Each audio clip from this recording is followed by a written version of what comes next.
16h35 à la paroisse Bon Berger de la télévision deuxième. Même heure à Sundina, Kiao, dans la préfecture de la Kouza. C'est l'heure également qu'il fait dans toutes les congrégations de l'église des assemblées de Dieu du Togo. C'est l'heure de la messe médiatique qui s'honore de vous accueillir et à laquelle je vous souhaite la bienvenue. L'évangile du jour est composé de 4 chapitres. Le premier chapitre porte sur la sécurité routière.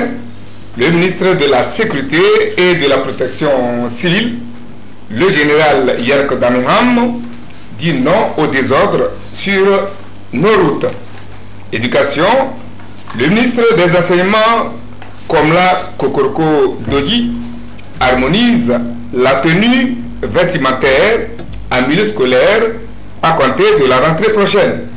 Politique au Togo, en attendant les élections, l'opposition se cherche et appelle à une synergie d'action toujours dans le capillage. Nous irons au Niger, sinon sur le plan international, pour voir la situation politique dans le Sahel.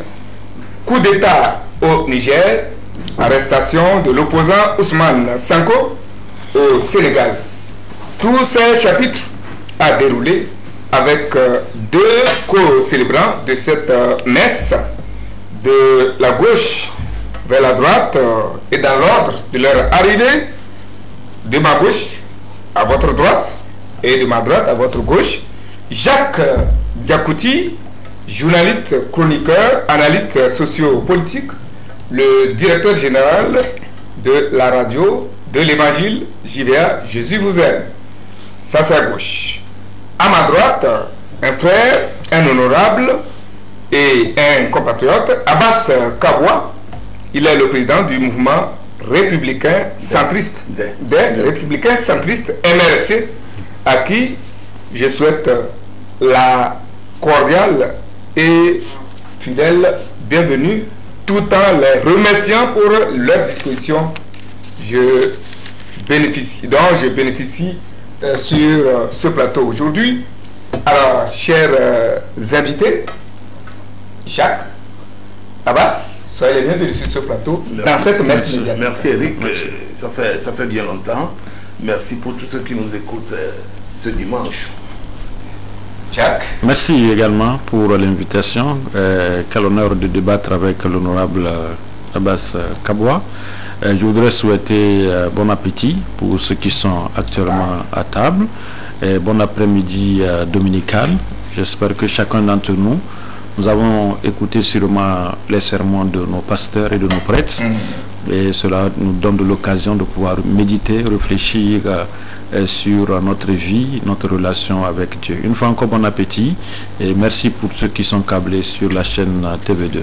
Merci beaucoup. Techniquement, je suis accompagné par Amouzou Messan au cadrage, derrière les caméras. De l'autre côté pour la mise en onde, en orbite et pour la distribution sur les différents réseaux YouTube, Facebook, TikTok et autres, eh bien c'est Alexandre Tchalim qui nous sert les images et les sons que vous allez suivre et écouter tout à l'heure ont été montés et réalisés par Nyon Makaka. Moi, je suis Eric Tanandé, le prince héritier de Pagoda. Je suis le modérateur principal de cette messe. Avant de démarrer la messe proprement dite, permettez-nous et joignez-vous à nous pour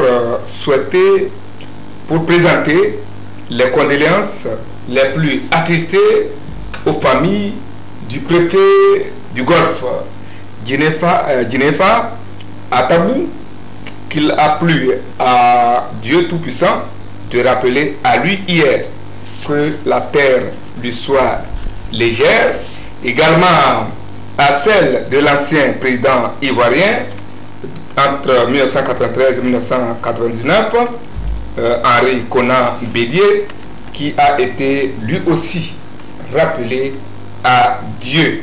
Paix à leur âme. N'est-ce pas, Jacques? Oui, bien sûr. Je crois que vous l'avez si bien fait d'introduire cette émission par les condoléances à la famille Adabou. Il faut reconnaître que c'était un commissaire divisionnaire. Je l'ai connu personnellement sur certains sujets que je ne vais pas déballer ici.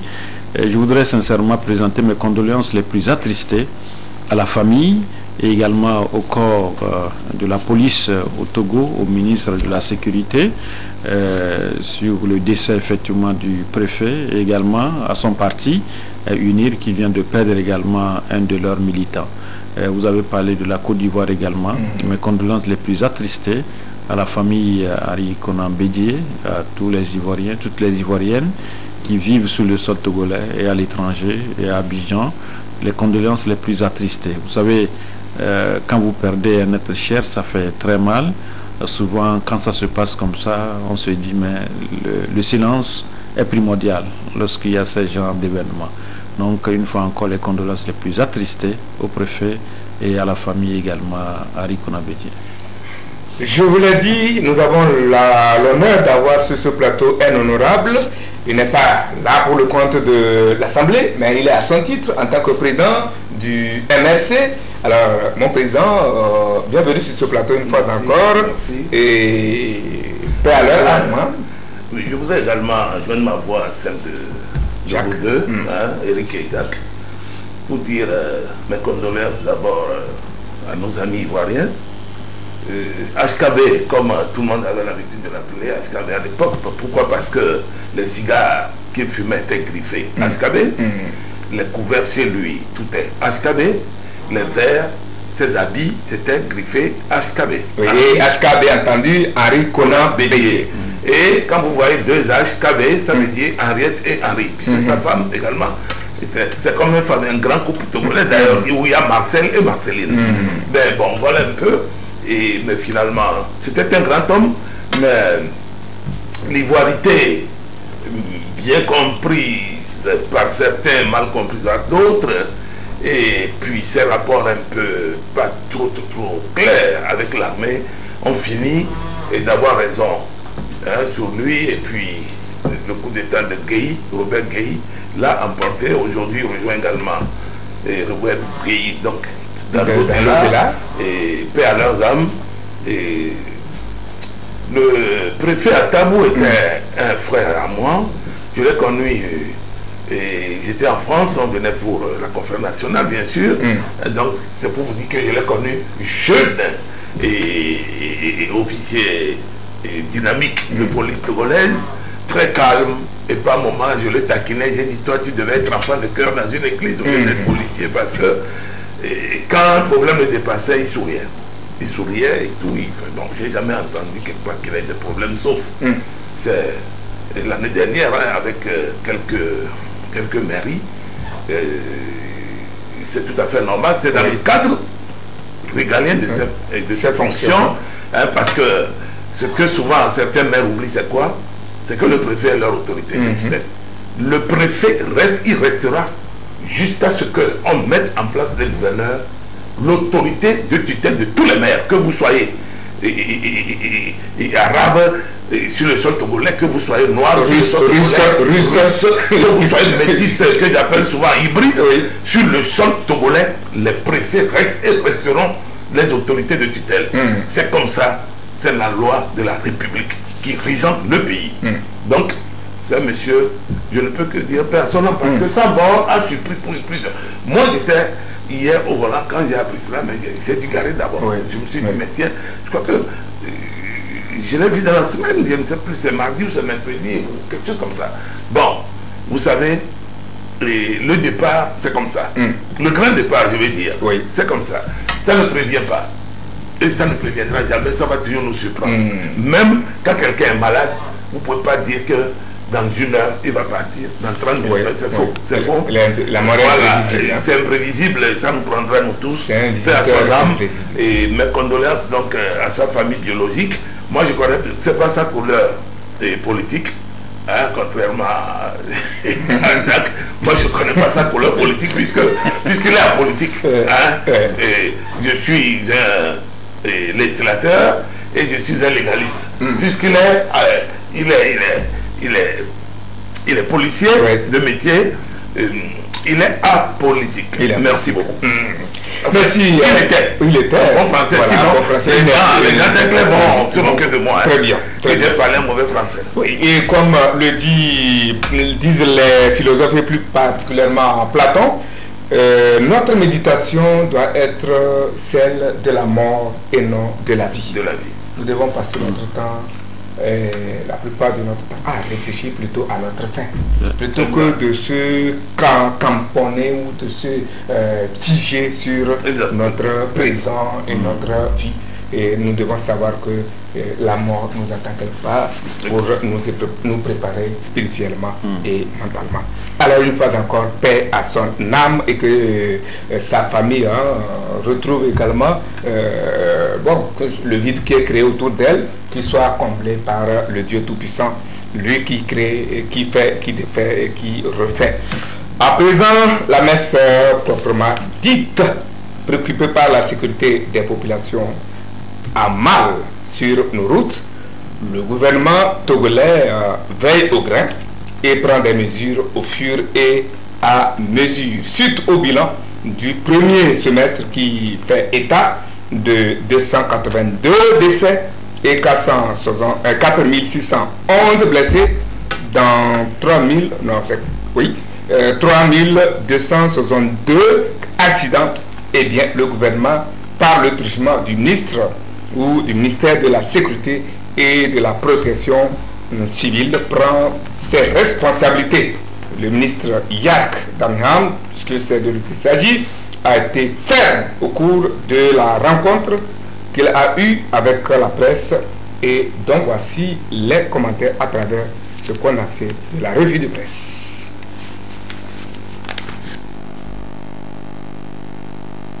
Une seule personne qui meurt dans un accident de circulation fait observer Flambeau des démocrates, qui ajoute, en s'appuyant sur le bilan du premier semestre, que le drame qui accourt sur nos routes au Togo continue d'ameuter et de faire bouger les lignes. En effet, précise le journal, le bilan du premier semestre lié aux accidents de circulation fait état de plus de 282 morts et de plus de 4600 blessés, moins que le bilan de l'année précédente à la même période. Ce qui, relève Nouvelle Opinion, a amené le ministre en charge de la sécurité et de la protection civile, le général Yark Damiham, à prendre des mesures, rompre avec le cycle infernal, comme le précise le Tonnerre. Ainsi, renchérit le dialogue, l'opération Feu Tricolore a-t-elle été lancée pour mettre les usagers au pas. Selon le ministre, relayé par Ouara les vainqueurs, la nationale numéro 1 et le grand contournement de Lomé sont les axes routiers les plus meurtriers, avec près de la moitié du total de décès. Ce qui oblige le ministre Yark à remettre les pendules à l'heure, comme on peut le lire dans la lanterne. Selon le ministre, repris par le même journal, l'opération Feu Tricolore va consister à sensibiliser les usagers de la route sur la nécessité du respect de ces feux et gare au hors-la-loi à la seconde étape, qui sera celle de la sanction qui n'épargnera personne, même les corps habillés, car, a dit Yark, tout militaire qui sera pris pour avoir violé un feu tricolore sera traité conformément à la loi en vigueur. Pour cela, renchérit le messager, les consignes sont fermes en vue du respect scrupuleux de cette mesure et continuer par réduire le taux de décès sur les routes. Idem dans le libéral qui parle des mesures drastiques pour limiter les accidents. Respecter les feux tricolores ne veut pas dire qu'on n'est pas pressé. Violer les feux tricolores ne veut non plus dire qu'on n'est plus intelligent que ceux qui s'arrêtent, a martelé le général, comme pour dire attention, rien n'ira plus comme avant. Il est cité par Chronique de la semaine. Président, une campagne par rapport à la même période de l'année passée. Il faut dire que la sécurité sur nos routes reste toujours une préoccupation majeure. Je suis d'accord avec vous. Et puis, le constat a été fait par le ministre de la Sécurité, le général Yark. Et vous l'avez si bien dit, qu'il a été ferme au cours de la rencontre. Et puis, les questions qu'il a évoquées sont des questions que nous vivons et nous rencontrons au quotidien. Quand on parle par exemple des feux tricolores, vous savez, nul n'ignore censé connaître la loi. Parce que quand on débarque dans une ville, et puis quand on va par exemple au niveau du code de la route, on nous a toujours appris que lorsque le rouge s'allume, on s'arrête. Lorsque l'orange s'allume, il faut ralentir. Et que lorsque le vert s'allume, c'est pour vous dire que vous avez l'amabilité de pouvoir vous engager. Mais dans la prudence toujours. Mais voilà. Mais ce que nous constatons aujourd'hui, c'est que quand le rouge s'allume, les gens s'en fichent. Et vous les voyez, ils viennent souvent, ils faufiler, et puis devant, ils vont faire un accident. Et ça, je le dis souvent, vous savez, le ministre par exemple de la sécurité ne peut pas être un gendarme derrière chaque Togolais. La première sécurité incombe d'abord nous les citoyens. C'est-à-dire que la meilleure sécurité, c'est d'abord toi. Un policier, un gendarme ne peut jamais rester derrière toi pour pouvoir réguler, pour te dire de faire ci. Dans aucun pays, hein? C'est pas possible. Et l'autre aspect, c'est vrai, par rapport à ce que le ministre a dit au niveau des feux tricolores, mais il faut reconnaître qu'il y a des carrefours. Depuis un certain temps, ça fait presque un an, il n'y a pas... Les feux ne fonctionnent pas. Et là où les feux fonctionnent, vous allez voir que au même moment, tous les feux s'allument. Le rouge en même temps, le vert, et puis il y a c'est le rouge à tous les côtés. Hein. Quand vous prenez par exemple l'axe au niveau de le carrefour GTA vers quand vous voulez aller vers la radio Pyramide. Oui, Atikoumé. Vous dépassez Atikoumé, le carrefour pour aller vers Djidjolé. Vous allez voir qu'à ce niveau, il y a 3 mairies qui se retrouvent. Et c'est le feu d'une seule mairie qui fonctionne. C'est la mairie de Aboka. C'est son feu tricolore voilà, qui fonctionne. Mais quand vous prenez par exemple la mairie de Jean-Pierre Fabre, qui quitte Atikoumé pour traverser, aller vers l'université, le feu tricolore ne fonctionne pas là-bas. Et l'autre feu tricolore, c'est pour le maire Adjaï, je crois. Voilà, c'est ça mairie. Voilà. Donc vous voyez, donc quand vous prenez ces feux-là, au même moment, il y a le rouge qui s'allume chez Aboka, des fois c'est le vert, et finalement il y a tout un cafouillage à ce niveau. Donc je crois qu'il faudrait aujourd'hui que les mairies puissent prendre la responsabilité de pouvoir effectivement arranger ces feux tricolores. Le ministère a également fait cas la fois passée des tricycles. Vous voyez aujourd'hui, les tricycles sont devenus dans notre capitale comme des titans. C'est-à-dire qu'un tricycle, il remarque tout à son passage. Et vous voyez, lorsqu'ils sont par exemple sur leur guidon, ils n'arrivent plus à voir ni derrière ni devant. Et ça crée également des accidents. Et l'autre aspect sur lequel moi je voulais m'atteler est demander par exemple au ministre de la Sécurité et au ministre des Transports de Séville, c'est d'essayer de revoir les curricula au niveau effectivement des écoles. Il faut qu'on essaie de revoir ces curricula. Parce qu'aujourd'hui, j'ai l'impression que si tu sais démarrer la voiture, si tu sais placer par exemple la vitesse, on te jette sur la route. Et l'autre aspect, par exemple, nos frères, c'est-à-dire nos frères qui sont à Lomé, qui ont leurs petits frères, par exemple, à l'intérieur du pays, quand ils viennent dans la capitale, on dit, bon, mon frère, je n'ai rien à faire. Le frère dit, non, tout ce que je peux faire pour t'aider, c'est de t'acheter une moto. Et on le lance comme ça, et vous allez voir que c'est ces gens-là qui meurent bêtement. Et vous allez voir que dans le rapport du ministre, la plupart des décès qu'on a eu enregistrés, c'est ceux qui... Voilà, 2 roues. 2, 3 roues. Vous voyez. Et il a également évoqué la question. Moi, j'ai assisté à un phénomène. Je ne savais pas que le ministre allait évoquer ça. J'ai vu un monsieur un matin qui marchait avec sa fille sur le trottoir, faisait leur sport. À un moment donné, je ne sais même pas qu'est-ce qui s'est passé avec le monsieur. Il a quitté sa voie. Il est allé tuer le monsieur et son enfant sur le trottoir. Et quand on a essayé de voir ce qui se passait, c'est parce qu'il a bu. Il a bu, il a perdu effectivement le contrôle de son volant. Non, je crois que ce que le ministre a évoqué, c'est des faits réels. Il faudrait aujourd'hui effectivement que chacun soit son gendarme et que la police, les policiers qui sont aujourd'hui au bord des routes, que c'est vrai. Vous savez ce qu'on commence très bien, mais on s'arrête. On nous avait parlé entre-temps de l'alcotest qui avait bien démarré, mais entre-temps on a vu que ça ne marche plus. L'autre aspect, c'est au niveau des casques. Vous voyez, il faudrait aujourd'hui que le ministre, avec tous ces éléments, puisse également sévir à ce niveau. C'est le lieu effectivement de féliciter les policiers, parce que j'ai vu qu'ils sont en grand nombre depuis cette semaine. C'est vraiment une très bonne chose. Il ne faut pas que ça s'arrête, mais il faut vraiment que ça continue. Mais, je le dis une fois encore, le premier gendarme, le premier policier, c'est d'abord nous, parce que notre sécurité dépend.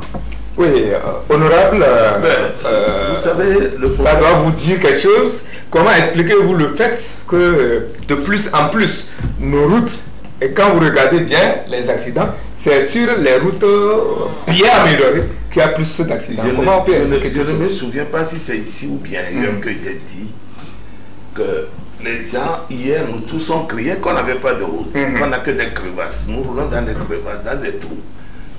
Et j'avais dit le jour-là, sur un plateau, que plus la route est bien faite, mieux les gens ont tendance à s'oublier, à se négliger un peu, à faire de la vitesse, parce que quand hier c'était dans les trous, vous ralentissez, vous revenez, vous retrogradez. Même quand c'est une voiture automatique, il y a le cerveau dans le moteur qui vous règle la circulation. Voilà, donc bon, quand vous avez 2-3 secousses, je crois que vous levez un peu le pied sur le pédale d'accélérateur et d'accélération. Mais aujourd'hui, quand vous regardez, le ministre a parlé de la nationale 1 qui est devenue une freine d'artillerie. Quand on appelle les statistiques, c'est elle qui est derrière vous ici à Guaïla. C'est elle qui est derrière vous. La nationale, vous avez vu, elle est très belle, elle est bien faite, l'asphalte et tout. Quand vous avez des bons pneus, vous roulez dessus, mais dis donc, mes amis, vous avez tendance à appuyer, mais un accident, c'est une fraction, c'est comme une lumière, une fraction de seconde. Bon, alors, moi je vais vous dire que le chiffre baisse ou augmente par rapport à la même période, c'est pas là le plus important pour moi. Parce que 200, plus de, ils n'ont pas dit 282, ils ont dit plus de 282. Ça, c'est ce qu'on a pu. Voilà. Et c'est ce que le gouvernement a pu recenser ça. C'est que le gouvernement, c'est pas seulement à Lomé qui a ce phénomène. Ce phénomène, dans les fermes. Mais attendez, plus grave, c'est à Kara. Ce phénomène, c'est à Kara, où les gens, mes amis, pour respecter le code de la Kara, dis donc, c'est la croix et la bannière. Moi, je suis toujours tendu, stressé quand je vais à Kara, au volant de ma voiture, parce que vous ne pouvez pas non plus vous mettre à klaxonner comme un fou. C'est pas possible. Donc, c'est pour vous dire que ça, c'est ce que le ministère a pu avoir comme chiffre. Ce qui lui a été déclaré, ça. Oui, c'est pas seulement Lomé. Aujourd'hui, 4 ans après, les communes sont devenues, disons, autonomes. Au début, quand les gens parlaient d'excédent budgétaire, tout ça, on s'est dit, oui, ils sont à l'étape embryonnaire, donc ils tâtonnent, comme la toute petite session à l'école, comme maternelle, c'est ça qu'on appelle la maternelle. Aujourd'hui, ils ne sont plus dans la toute petite, ils sont maintenant en première année de collège, je dirais. Parce que ça fait 4 ans. Il reste d'ailleurs moins de 2 ans pour faire des mandats. Pour finir un cycle. Ah oui, pour finir un cycle. Alors, tout à l'heure, mon frère Jacques Dagouti a bien schématisé la situation. Si Golf 5, Golf 4 et Golf, je ne sais pas si c'est 1, ou, puisque 1, 2, 4, c'est ça. Alors, l'Oméga, ça veut dire qu'il y a 3 communes qui sont concernées à ces grands carrefours. Mais ça coûte quoi à ces maires de se retrouver pour faire la réflexion à 3? Ça dit qu'un seul ne peut pas. Puisque si vous faites seul la réflexion comme le fait Golf 5, lui, son feu passera toujours, puisque c'est réglé à une cadence bien réfléchie. Toi, 3 minutes de rouge, 3 minutes de vert, 3 minutes d'orange. Mais de l'autre côté, c'est toujours le vert ou l'orange qui va clignoter, puisque eux, ils sont en panne. Pendant que lui, il est à règle, les deux autres ne sont plus à règle. Automatiquement, les deux autres l'entraînent aussi dans l'illégalité.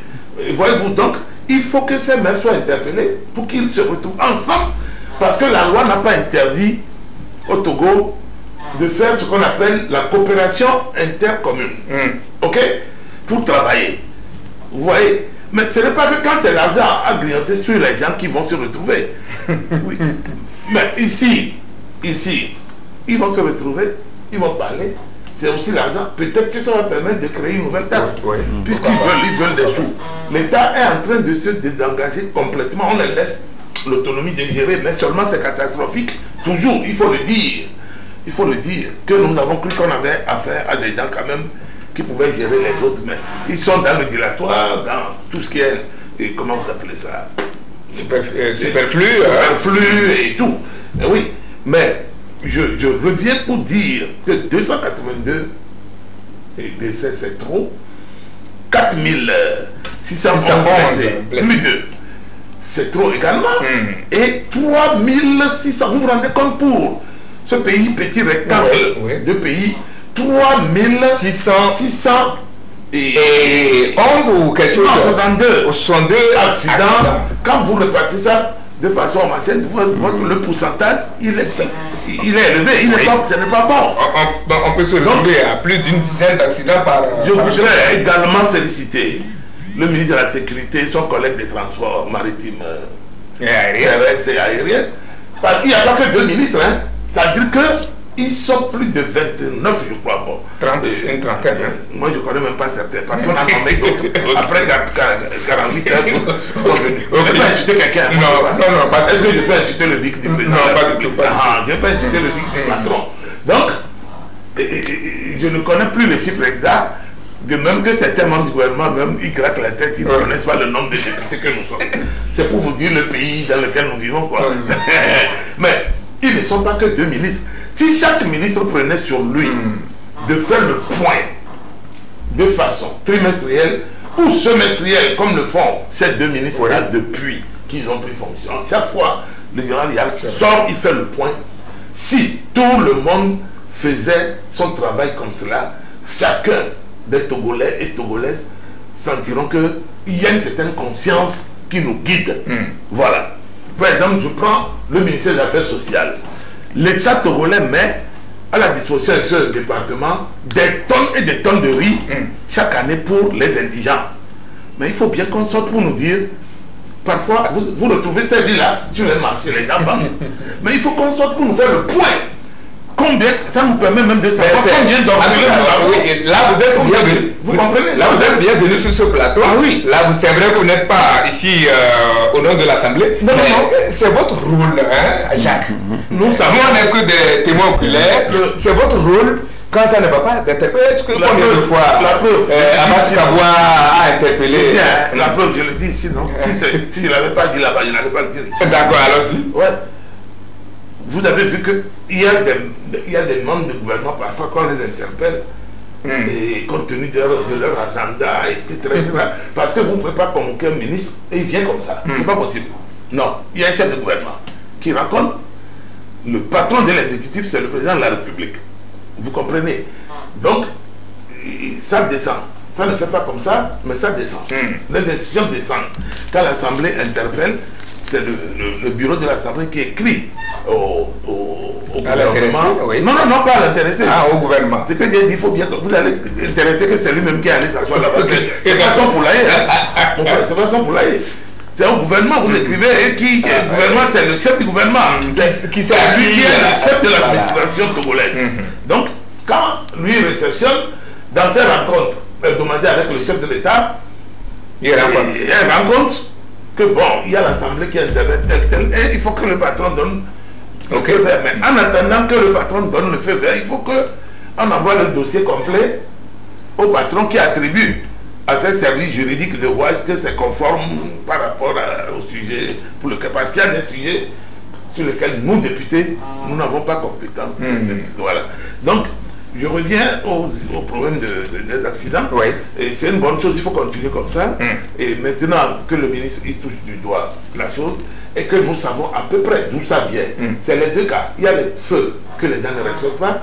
Il y a les excès de vitesse. Oui, le non-respect du code aussi. Je vais vous dire, je revenais de Cara, je crois qu'il y a 4 ou 3 mois, je suis monté pour un enterrement à Pia, mais une femme m'a doublé, moi j'étais à 120.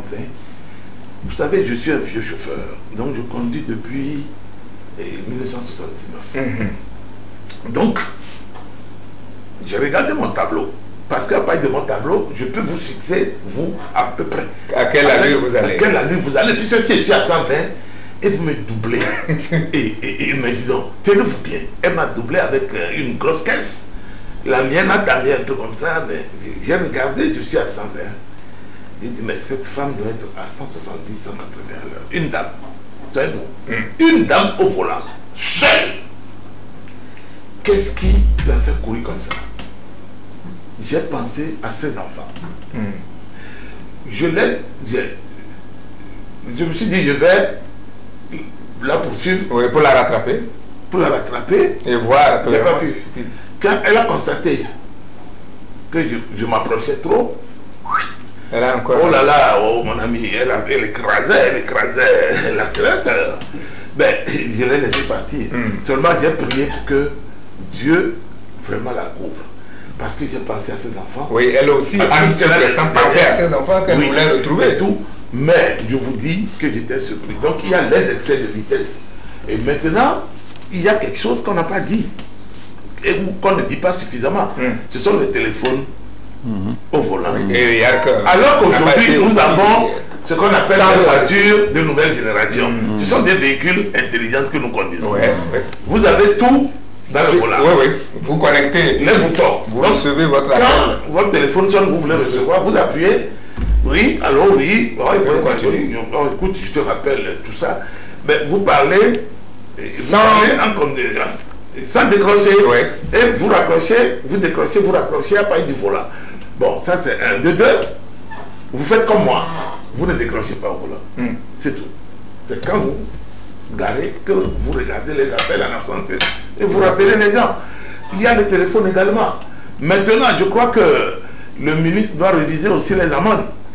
Si, pour violation de feu rouge, la personne va payer une amende de 5 000 ou 10 000. Mais il va dire, c'est rien ça. Ça, c'est des clous. Il faut repenser à tout ça. Tout à l'heure, mon frère Jacques a parlé d'alcotesse. Quand l'alcotesse est venue au Togo, j'ai réagi. J'ai dit, est-ce que nous avons les moyens de continuer? Une chose, c'est que le gouvernement peut faire le scoop une année donnée. On a pourvu le pays en alcotesse. Maintenant, quand c'est fini, parce que c'est des textes uniques. Vous ne pouvez pas souffler. Si je souffle dedans, je ne peux pas tendre ça à Jacques, je ne peux pas tendre ça à Eric. Non, pour des raisons. C'est pour des raisons, des problèmes d'hygiène. Parce que, vous savez, quand c'est hermétiquement bouclé, vous ne pouvez pas. Si vous faites de côté, ça vous donne un mauvais résultat. Ça vous donne un mauvais résultat, puisque l'air, tout l'air doit être concentré, rentré dedans, et ça vous sort le résultat. Bon, mais ça là, ce n'est pas donné cadeau. Vous comprenez? C'est de l'argent, et ce n'est pas des petits sous. C'est beaucoup d'argent. Aujourd'hui, tout est priorité au Togo. Les gens vont dire, est-ce que c'est un côté qu'on va penser? Il y a ça qui est prioritaire d'abord, il y a ceci, il y a cela. Il faut voir ça. Maintenant, il y a également un problème crucial sur lequel il faut mettre l'accent. C'est les contrôles, visites techniques. Et des motos et des véhicules, des voitures. Vous voyez parfois les voitures, les pneus, les crampons sont partis. C'est lisse comme cette table qui est en vitre là. Vous comprenez? Vous freinez au Kairité pour aller vous arrêter au feu rouge de Bagago.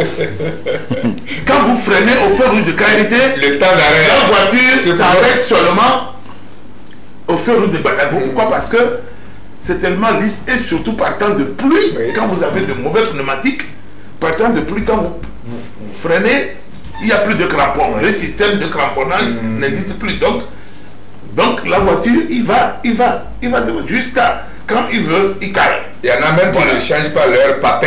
Voilà. Frein. Et quand c'est comme ça, c'est pas tout le monde qui maîtrise les voitures et le volant.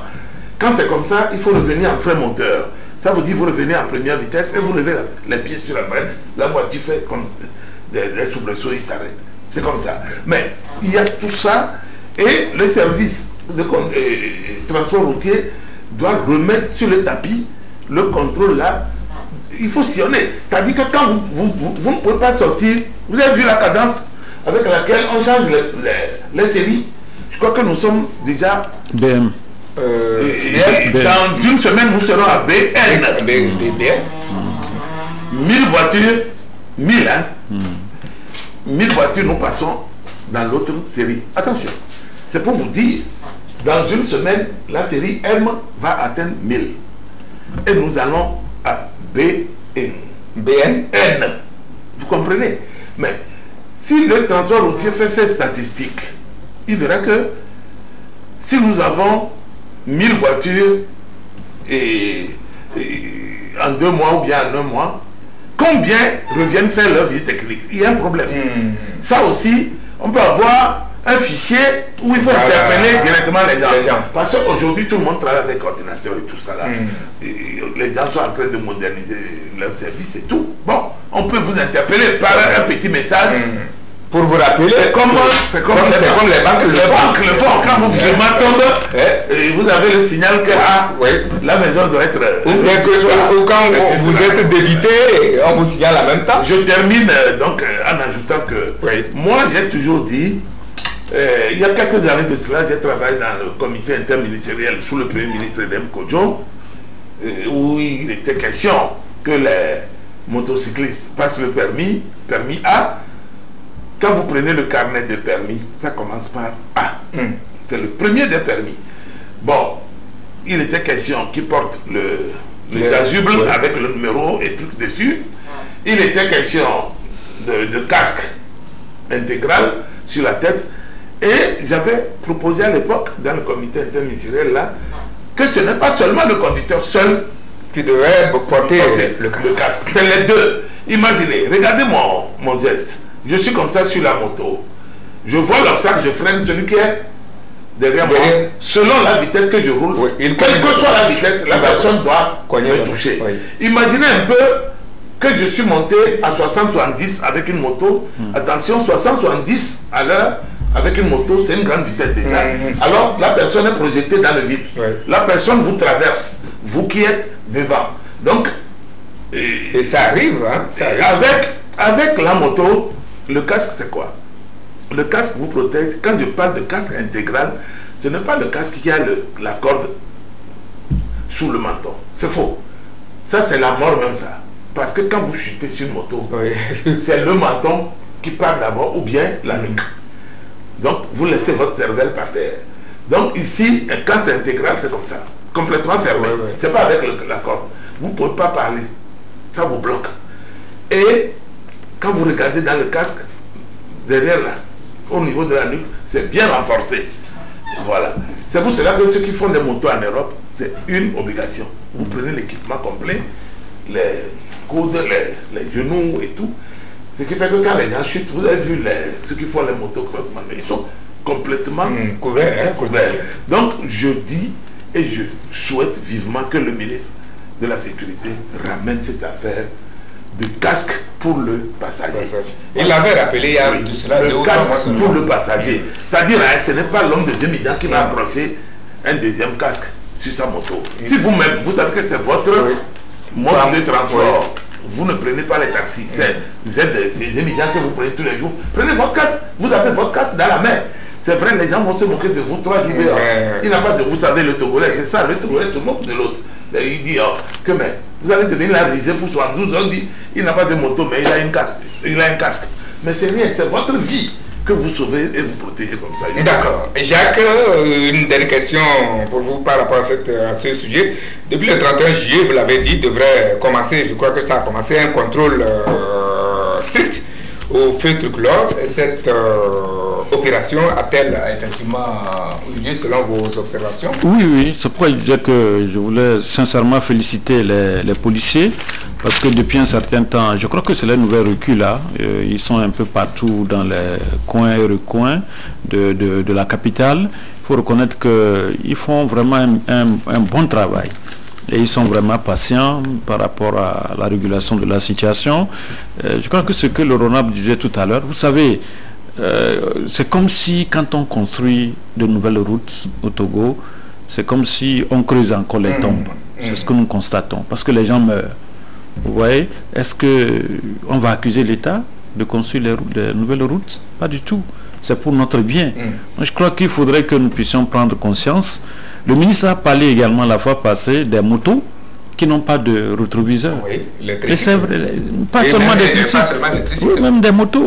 Et puis vous allez voir même certains. Et même parfois certains qui en ont n'utilisent pas ça comme rétroviseur, mais comme simple miroir. Ils montent, ils se regardent depuis. Vous allez voir d'une façon fantaisiste certains comment ils tournent leur guidon. Mais je vous dis, c'est incroyable. Et puis vous allez voir que au niveau des échappements aussi, les gens enlèvent le silencieux là, et ils roulent comme... Je crois qu'il faudrait que la police également puisse revoir également cet aspect. L'aspect également de la visite technique dont il parlait tout à l'heure. Moi, je connais des gens, c'est quand même aberrant. Vous savez, c'est quand ils veulent aller à la visite technique. Ils vont dans les garages, ils prêtent les pneus, on change, on met les pneus, ils vont, ils font leur vie technique, ils reviennent, ils ramènent, ils reprennent leur vieille roue et puis ça continue. Donc je crois qu'il faudrait aujourd'hui, c'est vrai qu'au niveau également du transport, comme l'honorable disait tout à l'heure, il faut digitaliser. Aujourd'hui, ça marche et vous allez voir que ça serait également fluide à ce niveau. Parce que depuis un certain temps, nos compatriotes se plaignent. Certains qui vont là-bas pour renouveler leur permis, ils passent des temps, des mois. Jusqu'à présent, certains n'ont même pas obtenu leur permis parce qu'ils veulent seulement renouveler. Donc je crois que c'est un service également qu'il faut digitaliser pour permettre également aux populations de pouvoir également être libres. Dès que vous avez besoin de votre pièce, que vous le fassiez. Donc je crois que c'est vraiment une très bonne chose que ce que le ministre est en train de dire. Mais une fois encore, moi je le répète, je le dis, la meilleure sécurité c'est d'abord nous. Et les raisons sont multiples. Je voudrais dire, celui qui a fabriqué, que ce soit la voiture ou la moto, c'est pourquoi il a mis les rétroviseurs intérieurs pour la voiture et latéraux pour les deux, moto et voiture. Mais moi je roule, mes meilleurs amis dans ma voiture sont même tous. Oui, c'est vrai. Je regarde ici, on regarde là, on regarde. Parfois je dis, mais tiens, ceux qui me connaissent bien, je dis, mais j'ai l'impression qu'il y a une voiture qui me suit depuis un moment. Pourquoi? Parce que quand je vais à droite, la voiture va à droite. Je vais à gauche, la voiture va à gauche. Alors je dis, mais j'ai l'impression que la voiture qui est derrière moi, on me demande, mais comment tu as fait pour savoir? Je dis, mais regarde dans le rétroviseur à côté de toi là. Donc je montre à celui qui est côté non chauffeur, il dit, regarde. Bon, dans 5 minutes, tu regardes encore, tu vas voir qu'il est derrière nous. Mais alors, vous avez le fabricant, il sait. C'est que ça fait partie de votre sécurité. Vous regardez même le derrière de votre voiture. Tout ce qui se passe derrière vous et devant vous. Vous regardez par votre pare-brise et puis vous avez les rétroviseurs.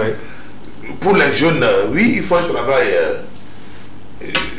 louable et un travail à saluer parce que vous savez, quand vous quittez la CENI, la formation... Pas la commission électorale nationale. Non, la formation... Là, on parle de le CENI, hein? C'est pas la CENI. Non, le CENI. C'est le CENI. Voilà. Vous avez dit la CENI? Ah non. CENI. Quand vous quittez le CENI, le centre national de formation, en tout cas, d'initiation, voilà. Et on vous parachute comme ça, c'est vrai, il faut voir le stress, mais je félicite surtout qu'aujourd'hui c'est les deux sexes, et vous voyez que tous s'activent. Il n'y a aucun qui est au repos. Que ce soit les femmes et les femelles et les masculins. Tout ça là, allez, c'est... Les femmes même sont plus rigoureuses. Oui, on sent qu'elles sont très rigoureuses. En Asie, dans tout ce qui est de la l'industrie de pointe et tout, c'est les femmes qu'on utilise. Voilà. Donc, C'est un bon travail. Félicitations. Il faut vraiment dire félicitations au ministre de la Sécurité. C'est un bon travail. Et à son équipe. Vous savez, un bon ministre, c'est quoi? C'est quelqu'un qui sait composer son équipe quand il vient. Parce que quand vous venez en Afrique, ce n'est pas comme aux États-Unis ou en Europe où, quand vous nommez ministre, vous venez avec votre équipe et le jour où vous n'êtes plus ministre, vous repartez avec votre équipe. Ici, vous venez trouver les gens et vous composez avec eux. Voilà. Peut-être même que des gens parmi eux vous ont insulté hier nuit et tout, et ils ont entendu votre nom, ils ont commencé à gratter la tête. Vous avez appris ça, vous devenez ministre. Première chose de l'Africain, c'est de faire le jeu des chaises musicales. Vous venez, le monsieur peut-être il est compétent, mais vous le dégagez parce qu'il arrive à vous égratigner. Il y a tout ça qui joue. Ça dit que quand le ministre vient, parfois il prend 3, 4, 5, 6 mois même pour revoir un peu son cabinet, la façon de fonctionner, les directeurs généraux, les directeurs centraux. Après, il y a maintenant les directeurs régionaux et puis les directeurs préfectoraux. C'est toute une chaîne. Et quand il y a un maillon qui faiblit dedans, tout le travail est gangréné. Donc il faut revoir aussi tout ça. C'est pour cela que j'ai dit que je jette des fleurs au ministre de la Sécurité. Vous savez pourquoi? Il y a aussi des civils qui peuvent faire ce travail, de bons administrateurs civils. Mais aujourd'hui, quand vous regardez comment son ministère fonctionne, vous sentez que la discipline règne. Même en soi, l'homme même étant lui-même la discipline et la rigueur vis-à-vis de lui-même, une rigueur dans la douceur. Il répercute avec beaucoup de tact, de finesse, et puis ça lui réussit. Et ça marche. Et ça marche. Oui, c'est toute une panoplie de causes liées aux accidents, parmi lesquelles on peut citer les surcharges, les stationnements encombrants. Allez-y vers GTA, vous allez voir, tout le temps là-bas. La TV2 a fait plusieurs fois les dossiers là-bas, entre temps ça a échangé. Mais l'excès de vitesse dont vous avez pas la parole. Oui. Tout à l'heure. Je finis de m'habiller, je vais sortir pour TV2. On ouvre mon garage. Un monsieur est venu garer. Derrière vous?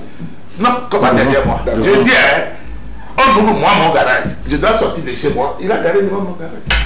Ah d'accord. Bon, j'ai réfléchi et dit, si je l'engueule, je vais être stressé pour le débat. J'ai seulement dit, allez lui dire d'avancer. On est rentré dans une maison, cherché le monsieur, il est sorti.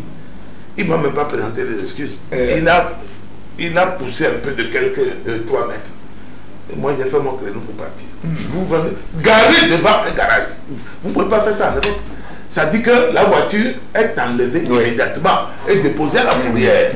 Et quand vous arrivez, l'amende qu'on vous frappe vous fera que demain, vous ne ferez plus jamais ça. Juste avant que moi, vous ne ferez plus jamais ça. On va vous frapper 500 € d'amende. Mais demain, vous ne ferez plus ça. C'est vrai. Voilà, vraiment, c'est le temps qui nous fait défaut, sinon on a beaucoup à dire par rapport à ça, puisque c'est notre sécurité. Mais une fois encore, nous disons merci au ministre de la Sécurité. Et comme l'a dit Jacques, ces mesures ne serviraient à rien si nous-mêmes, on ne les applique pas. Si on les applique. Vous savez que les feux également, vous savez, ça vrai. repose également le problème d'attribution des marchés. On ne peut pas attribuer le marché de feu rouge à quelqu'un qui ne s'y connaît pas. C'est pire. C'est-à-dire que quand vous lancez l'appel d'offres, vous exigez. Aujourd'hui au Togo, il y a de plus en plus de gens qui se professionnalisent dans ces domaines-là. Par exemple, je connais des gens qui ont pris leur retraite comme sapeurs-pompiers et qui se sont reconvertis dans le civil en faisant la même chose. Ils luttent contre les incendies, ils vous conseillent dans vos maisons les extincteurs et tout. Il faut avoir des extincteurs à la maison parce que dans une maison, un incendie peut se déclencher. Mais les feux tricolores, quand vous attribuez à un vendeur de pneus dans la rue, il ne s'y connaît pas à la matière. Il va aller à Dubaï, il va vous ramener les feux avec les chiffres qui tournent 30 secondes, 29 secondes, 26 secondes. C'est que ça devient un peu un jeu d'enfant. Voilà. Un jouet, quoi. Un jouet. Et 2 jours après, les chiffres ne fonctionnent plus. Donc les gars, ils avaient l'habitude de regarder plutôt les chiffres. Les chiffres. Maintenant qu'ils ne voient plus les chiffres. Mais ils passent. Et tout ça, il faut revoir. C'est pour cela que je dis que notre pays, c'est des priorités partout. Ce sont des priorités et maintenant c'est la conscience. C'est pour ça que j'interpelle nous tous. J'interpelle nous tous à une prise de conscience collective. Parce que la vie, c'est quelque chose. Nos enfants nous sont chers. Oui. Nous-mêmes, nous sommes chers pour nous, et pour nos enfants. Voilà, le ministre l'avait également dit, on ne meurt pas pour l'autre, hein. Chacun meurt pour soi. Et donc, nous devons chacun veiller à notre propre sécurité. On nous fait les routes, c'est bien. Tout est réglé dans le code de la route. On a tout dit et je crois que tout résume au respect de ces mesures. Sinon, elles n'auraient servi à rien si nous-mêmes, nous ne les mettons pas en pratique. Restons avec les mesures du gouvernement pour parler cette fois-ci de cet arrêté du ministre des enseignements primaires, secondaires, techniques et de l'artisanat, réglementant la tenue scolaire à compter de la rentrée 2023-2024 dans les établissements aussi bien d'enseignement public que privé. Jacques, que pensez-vous de cette mesure? En tout cas, moi je la salue.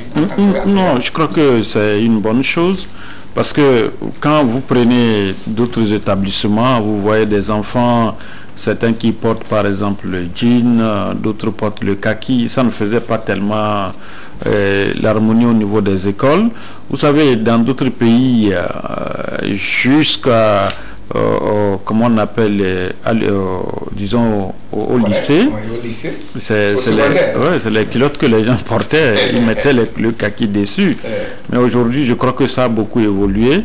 Avec la mesure du ministre Kokoroko, c'est vraiment également une très bonne mesure. Reste maintenant, vous savez, l'important c'est que les gens puissent avoir à la disposition l'on parlait tout à l'heure du marché. Les magouilles vont encore naître encore. C'est vrai. Oui, donc il y a autour de ça. Les opportunistes. Oui, parce qu'il y a d'autres établissements. Vous allez voir, tel va dire, c'est moi qui vais livrer ce matériel, et puis ça va encore beaucoup créer de problèmes. Donc je crois qu'il faut un suivi. Savoir que l'arrêté qu'il a pris pour réglementer effectivement cette tenue, il faut qu'on puisse mettre sur place également une commission pour suivre effectivement l'application effectivement de la mise sur pied de cette tenue. Parce que c'est vrai, quand vous voyez certains de nos frères et certaines de nos sœurs, c'est des enfants, porter des choses pour aller à l'école, mais vous posez des questions. Vous voyez, poser des questions, les parents sont où?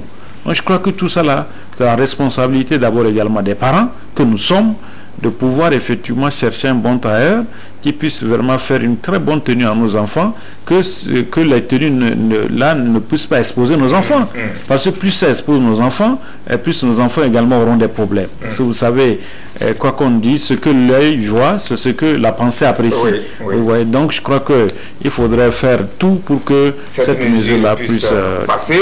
Honorable, est-ce pour des raisons d'esthétique ou d'éthique, cette mesure? Non, c'est plus d'éthique. D'accord, d'esthétique, parce que je vais vous dire, je crois que même en France, il est question de ramener à tous les niveaux maintenant, sauf à l'université bien sûr, la tenue scolaire. Parce que c'est ça qui caractérisait hier l'élève. Voilà. Moi j'ai fait la mission catholique. Ok? On avait culotte kaki en bas et chemise blanche en haut. Et ça faisait bien. Ça faisait bien. Au collège, pantalon kaki et en haut, chemise kaki. Ça faisait bien. Elle m'a donné les gens mis des bigarrés et tout. Mais je suis content parce que quand nous parlons, il y a des écoles consciencieuses au Togo. Elles ne se valent pas, c'est faux. Tout ce qui est école privée, machin, il faut faire il faut revisiter un peu ça aussi. Il faut revisiter un peu ça aussi. Il y a un processus qui vous permet de créer une école. C'est comme une pharmacie. Quand vous n'êtes pas pharmacien, vous ne pouvez pas créer une pharmacie. C'est pas possible. Vous pouvez financer un pharmacien. Mais il ne faut pas vous créer, vous venez gérer les hommes qui sont dans la pharmacie. C'est pas possible. Vous comprenez. Mais il y a des anciens pédagogues. C'est pour cela que je dis, il y a enseignants et enseignants également. Voilà. Nous sommes tous des moutons, mais nous ne valons pas le même prix. Ok? Et nos démarches sont différentes. il y a des écoles au Togo qui pratiquaient, avant même cette arrêté, la tenue exigée. Et tenez-vous bien, je ne veux pas faire la publicité d'une école ici, mais mes enfants sont dans une école où c'est l'école qui vous montre les modèles d'habits que vous devez faire. Quand vous allez renouveler l'inscription ou bien vous allez pour inscrire, vous photographiez avec votre appareil Android et c'est les 3 modèles qui sont acceptés dans l'école. Voilà. Pas même machin, les enfants qui ont commencé par pousser les seins, qui laissent le sein, un sein dehors, à l'air, et tout, avec des jupes jusqu'au slip. Mais non. Bon, d'abord, l'enseignant en face, il est... C'est un homme, hein? Non seulement il est indisposé, parce que c'est la chair, hein, chef. Bon, c'est pas tout le monde qui fait chose, qui se contrôle devant ce genre de situation. Et c'est une bonne chose de ramener ça. Et maintenant, il faut dire le standard. Il faut bien canaliser ça, comme l'a dit monsieur Jacques Couty tout à l'heure. Il faut mettre une commission qui ne va pas composer uniquement des gens du ministère. Non. Pour montrer le modèle. On s'appuie sur les associations. Le spécimen. Exactement. Pour étudier. Des parents d'élèves, des APE, des gens qui ont un certain âge et tout. Et qui vont étudier le spécimen et vous dire, mais voilà, comme je viens de le dire également, dès qu'ils prennent ça, allez, on ventile à toutes les écoles, et c'est ça le modèle. Voilà. Et quand c'est les corsages pour femmes, il faut que sous le cou là, c'est levé. Voilà, c'est levé. Maintenant, quand tu veux faire bling bling et sexy là, ça te regarde le week-end avec tes parents. Mais quand c'est l'école, c'est autre chose. D'accord. Nous profitons pour souhaiter du succès à cette mesure qui va limiter un tant soit peu le désordre. Voilà également un ministère, j'allais ajouter. Voilà également. Qui mouille le maillot. Hein. Ah oui, voilà également quelqu'un qui mouille vraiment le maillot. Il y a, je crois, 72 heures ou 96 heures, j'ai un de mes collaborateurs qui m'a appelé pour me dire, ah tiens, le professeur Kokoroko vient de frapper encore. Il y a un comptable dans la région de plateau. Qui l'a rappelé à l'ordre. Il a rapidement sauté de son poste de comptable pour malversation financière. C'est-à-dire ce qui gagne le pays. Oui, avec les temps qui courent, c'est un peu dur partout. Vous sucrez. L'argent qui devait aller dans le grenier de l'État, ça va directement dans votre poste. Comme le disait quelqu'un s'amusant, lui comme ça, comme chef du gouvernement au Premier ministre, je crois que tout le monde sera au pas. Vous savez, ça peut venir. Ça peut venir. Personne ne donnait personne au Premier ministre. Vraiment. Ça vient comme ça. C'est à la discrétion unique du chef de l'État avec l'inspiration de Dieu. Tout à fait. Nous profitons aussi pour féliciter tous les acteurs qui ont œuvré pour la bonne marche de l'année scolaire 2022-2023. J'espère que vous avez eu des enfants qui ont fréquenté cette année, qui s'est soldée par des résultats très encourageants. Vous l'avez suivi à tous les niveaux, du CP1 jusqu'au bac 2. Merci surtout au ministère Kokoroko, dont on venait de parler tout à l'heure, et à ses collaborateurs pour le suivi permanent dont ils font preuve dans ce secteur. Merci également aux directeurs régionaux, aux inspecteurs et aux chefs d'établissement. Félicitations aux enseignants pour le travail abattu et bravo aux élèves. 79,43% de réussite au baccalauréat. Deuxième partie, c'est une première au Togo. Je me rappelle le bac le plus malheureux. C'est celui de 1993 qui m'a vu mordre la poussière et je ne vais jamais oublier ça. C'était 13%. Oui, 13%. C'était 14,77%. Le bac qui m'a vu mordre. Ça s'expliquait. Ça s'expliquait avec Bamouni Moussa Baba à l'époque. On était 66 candidats au lycée de Saute-Bois. Seuls 3 ont réussi sur les 66. Avec les soubresauts politiques. Ça, c'est les exemples. C'est pour cela que je dis que le Togolais est assez vacciné pour ne plus commettre les mêmes erreurs d'hier. C'est les conséquences directes et vraiment des soubresauts politiques que le pays a. Aux admis, je dis félicitations une fois encore, mais je rappelle que ce n'est pas la fin. C'est maintenant que le plus dur va commencer pour eux. C'est vrai, ils sont lancés dans la vie. ils peuvent se débrouiller, mais c'est maintenant, comme un pédagogue le dit, la vie de l'école s'achève lorsque commence l'école de la vie. La CENI, Commission électorale nationale indépendante, avance lentement mais sûrement vers les élections régionales et législatives. Tout est fin prêt du côté du fichier électoral avec, sinon, peut-être apparemment, l'appurement et l'affichage des listes électorales, peut-être aussi des recours.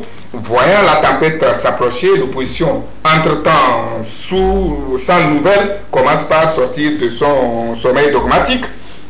Des congrès, des rencontres, mais surtout des appels à l'unité d'action pour certains partis. Tout ça après des tacles, aussi bien à l'interne qu'à l'externe de certains partis. Suivez mon regard, dont je me garde de citer les noms. Monsieur Abbas, honorable Abbas, vous êtes un chef de parti politique de l'opposition, fut-elle centriste ou pas. Quelle lecture faites-vous de la vie des partis de l'opposition, y compris le vôtre? Rapidement. Vous savez, le Togo, ouais, vous l'avez dit, hein, l'opposition plurielle est multiforme au Togo. C'est-à-dire que selon que vous vous retrouvez dans les idéologies qui se rapprochent le plus ou le moins, ou je ne sais pas quoi, mais ce que je vous dis aujourd'hui, les gens qui créent des regroupements ou des ceci, cela et tout, c'est leur droit, ils n'ont qu'à le faire. Mais moi, je vous dirais simplement que c'est des trucs mornés, parce que c'est le problème de leadership se posera. Vous comprenez? Mon parti a fait plusieurs regroupements. Pourquoi l'arrêter? À chaque fois, vous avez vu dans ce pays en 2017, Salifou Tikwi à Tchadam, il a lancé un grand mouvement. Le pays s'est soulevé tout entier. À un moment donné, il a vu que Lucien ne pouvait plus continuer. Il a tendu la main à quelqu'un qui était au fond du trou. Viens m'aider à faire. Aujourd'hui, vous avez vu comment cette personne traite Salifou.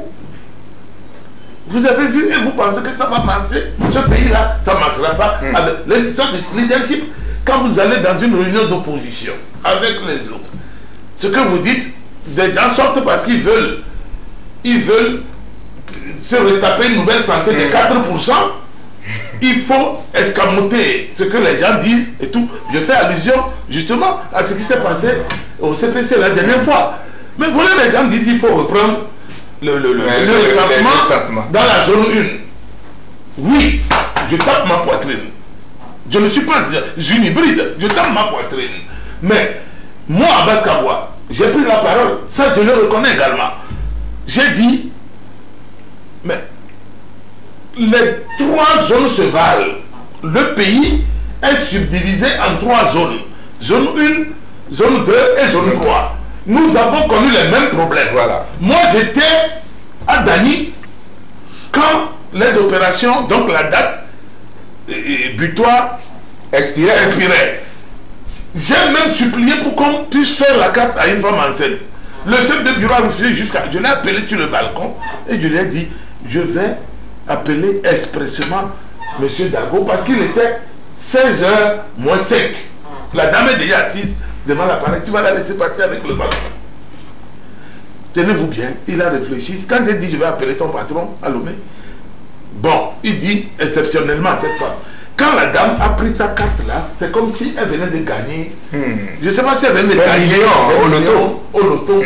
Elle était tellement heureuse. Et je priais seulement qu'elle n'ait pas de contractions là-bas parce que moi je ne m'y connais pas en accouchement. Mais vous comprenez?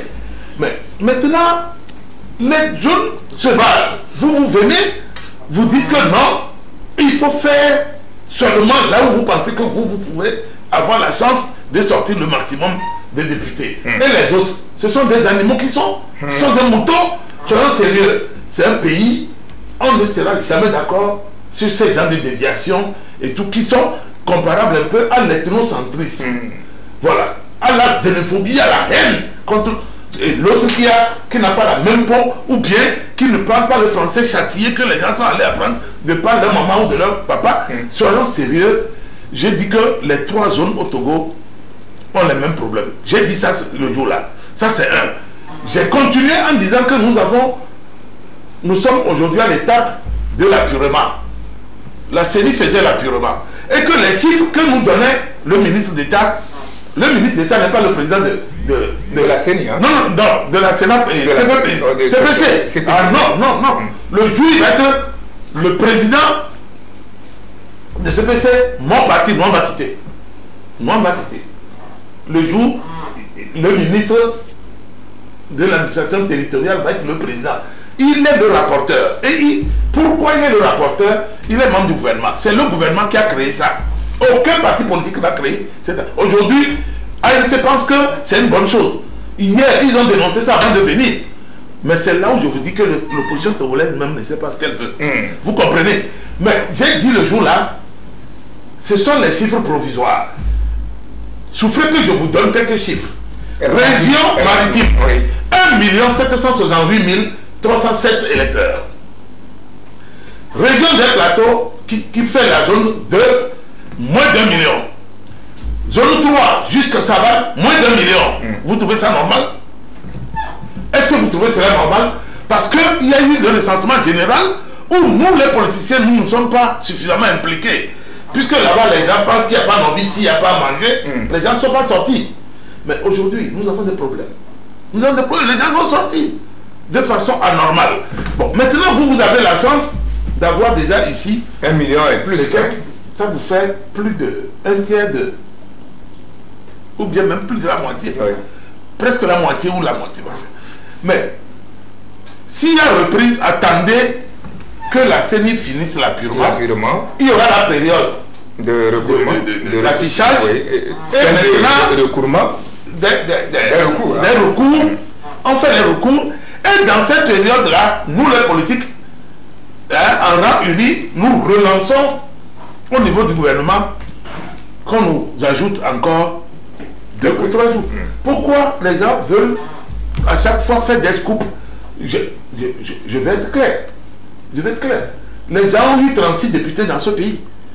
Et pas fini, ils ont eu 4. Je fais allusion au quart. Vous comprenez? Si vous avez eu 36% dans une élection présidentielle, après 34%, et la troisième tentative, vous avez 4%, je crois que vous devez sortir du jeu pour donner la chance à un candidat qui a... Parce que on appelle ça déclinaison anormale en politique. D'accord. Vous comprenez? Je reviens à vous. Maintenant, je dis bien que c'est très difficile aujourd'hui que l'opposition puisse dire on me dit qu'il y a un nouveau truc qui est créé entre 3 plans. Alors que c'est les 3, ils se sont donné les coups de taloche au niveau du CPC la dernière fois pour obtenir une place à la CENI. Ça veut dire que les extra-parlementaires, ils ont 3 places. Et on s'est dit qu'on va faire un calcul simple pour ne pas créer de problème. Lors des dernières élections municipales, le parti de l'opposition qui a le plus d'élus, c'était ANC. Il a 1. Le second qui le suit, FDR, il a 1. Le troisième, c'est Adi, il a 1. Vous comprenez? FDR est toujours avec UDS Togo et PSR de professeur Wolo. On ne sait pas par quelle alchimie c'est le candidat de PSR qui n'a pas le même nombre d'élus que FDR qui prend le siège entre eux. Et nous avons entendu ce que les gens disent, que Guillaume a fait le coup bas. Aujourd'hui, on dit que les mêmes personnes, pour tromper qui? C'est le peuple. Moi, je vous dis, je fais la politique autrement. Tant que je serai, je n'ai pas encore fini mon mandat à la tête du MRC, nous n'allons plus nous associer aux marchands d'illusions. D'accord. Nous allons dénoncer tout ce qui peut créer des problèmes inutiles à la jeunesse togolaise. Aujourd'hui, les jeunes ne veulent plus faire la politique à cause de nous. Ils estiment que nous ne disons pas la vérité. Les jeunes estiment que leurs dirigeants politiques sont pires que les dirigeants qui sont au pouvoir. Mais comment vous pouvez encore avoir confiance quand vous avez, par exemple, la jeunesse de certains partis qui sont dirigés avec pas des gens qui ont 57 ans, 58 ans, ça c'est encore président de jeunesse parti. Soyons sérieux, moi, je suis sorti, j'étais furieux parce que quand je dis quelque chose dans une réunion de grâce, quand les gens sortent, il faut restituer exactement ce que j'ai dit. Parce que le compte rendu est là. Maintenant, vous allez chuter. Nous avons appelé tous nos militants et nos sympathisants à aller contrôler, vérifier si leurs noms sont sur les listes. Là où il n'y en a pas, nous avons saisi les CELI. C'est ça que la loi nous recommande. Et puis il faut que les gens reconnaissent que avec la CENAP qui est devenue CPC, mais on a fait du bon chemin. Parce que par moment, j'ai l'impression d'être dans une assemblée bis. Parce que tout ce qu'on décidait là-bas, ça revenait chez moi à l'Assemblée nationale pour que je vote ça comme loi de la République. Quoique les gens disent que nous sommes nommés, oui, je suis fier, je ne suis pas nommé. Mais ceux qui sont nommés se connaissent peut-être. Mais moi, je ne suis pas nommé. Parce que ceux qui parlent que je suis nommé, ils connaissent ma force de frappe. Ils savent, je les attends. À cause de exprès, je prie Dieu de me donner une longue vie. Je vais les écraser et céder ma place au prochain. Mais il faut que les gens qui veulent, ils ont pris la politique comme leur gagne-pain de businessman. Vous savez, quand vous dites que ce n'est pas que le processus est vicié, moi, je suis centriste. Je ne peux pas suivre quelque chose de mauvais. Jamais. Quand c'est bon ici, je donne les points qu'il faut. Quand c'est mauvais là-bas, je donne les points qu'il faut. C'est comme ça que je suis. Le représentant de l'ANC, il est à la CENI. Si ce n'est pas bon, ça veut dire que c'est lui qui ne fait pas un bon compte rendu à ses patrons. Ou bien il fait le bon compte rendu à ses patrons, mais comme ils sont dans la manipulation à outrance, ils veulent cacher ça. Parce que jusqu'à là où je vous parle, leurs représentants, ils siègent fortement et solidement. Aussi à la CENI, hein? Je dis fortement et solidement à la CENI. À la CENI aussi, CCP ou CPP, CPS. Je dis, ils sont dans toutes les sauces. C'est pour ça que je vous dis, je ne suis pas venu pour ce débat aujourd'hui. Je souhaite vivement rencontrer cette génération. Et vous allez... Moi, je ne suis pas une militaire. Mon président, on parle depuis quelque temps, vous entendez parler certains partis d'une synergie d'action, en tout cas si je ne me trompe pas, ou une union de l'opposition pour affronter et renverser, si possible, unir aux prochaines élections. Alors, selon vous, surtout qu'on a vu des coalitions, coalitions Sauvons le Togo, Arc-en-Ciel, C14, FRAC, tout ça qui n'ont rien donné jusqu'à présent. Abbas, voilà, d'abord Jacques, une union de l'opposition est-elle possible de nos jours? Non, vous savez, quoi qu'on dise, quand vous êtes dans un pays et vous avez par exemple une majorité, il faut toujours également avoir une opposition. Parce que c'est l'opposition qui booste l'action. C'est-à-dire que quand par exemple un pouvoir dort, il faut que l'opposition puisse secouer un peu le pouvoir.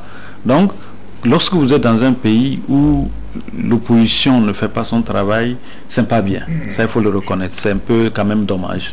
Donc, il faudrait tout faire pour que cette opposition-là puisse exister. Parce que quand vous êtes à l'Assemblée nationale, par exemple, il n'y a pas une opposition, c'est pas bien. C'est le cas, par exemple, des Abbas Kaba, ils sont à l'Assemblée, c'est une bonne chose. C'est-à-dire que lorsque, par exemple, le parti au pouvoir dit ceci, eux, ils sont là pour dire non, écoutez, nous ne sommes pas d'accord. Il faut faire ci, il faut faire ça. Moi, je crois qu'il faut vraiment encourager ça. Il y a le MRC, il y a il faut vraiment... le BDP, je parle de... Voilà, il faut quand même encourager, à ce que on puisse avoir une opposition responsable dans un pays. Parce que sans une opposition, il faut reconnaître que le parti au pouvoir va dormir. Parce que bon, le parti au pouvoir se dira, bon, c'est un boulevard, il n'y a plus de feu rouge, il n'y a pas de dos d'âne, ils font ce qu'ils veulent. Mais lorsqu'il y a une opposition, attention, l'opposition est là pour dire non, si ça là c'est pas bien, ça là il faut faire comme ci, ça là il faut faire comme ça.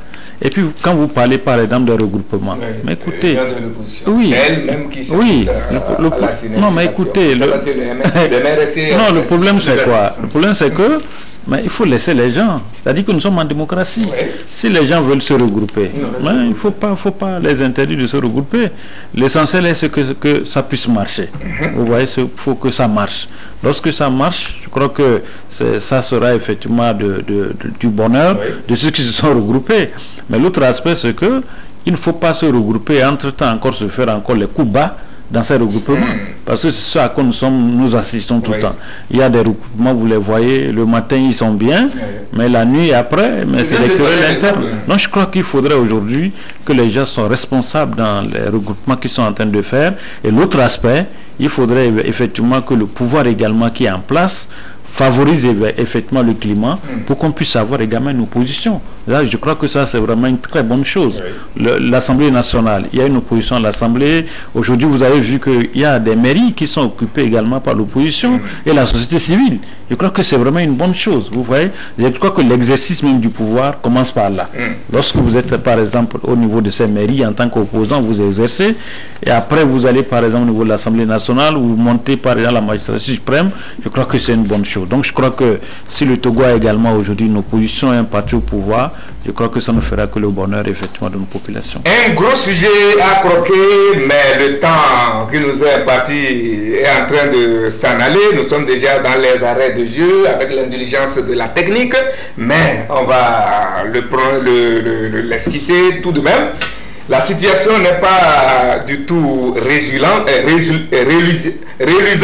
dans le Sahel depuis presque 2 semaines où des arrestations et des coups d'État font vibrer les toiles. Coup d'État au Niger, arrestation au Sénégal, et depuis le coup d'État, c'est le bras de fer entre les nouvelles autorités du Niger et la CEDEAO d'une part, puis la France d'autre part.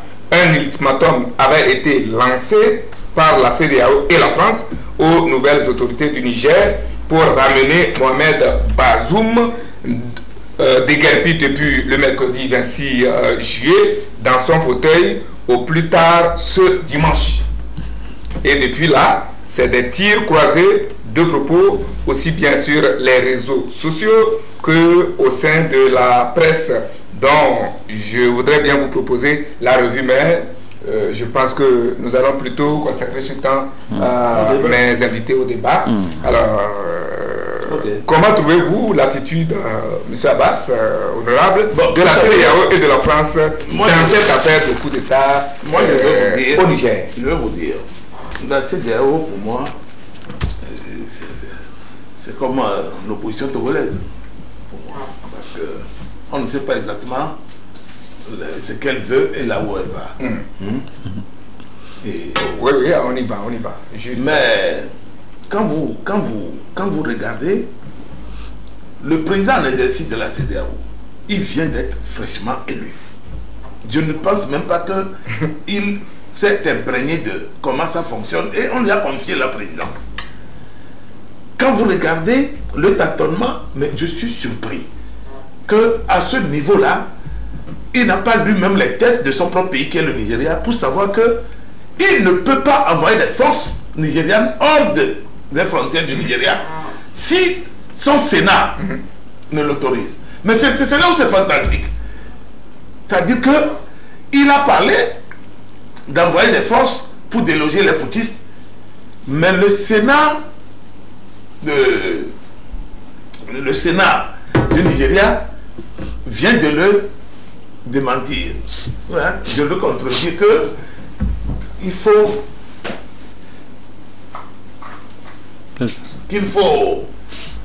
faut arrêter ça. Bon,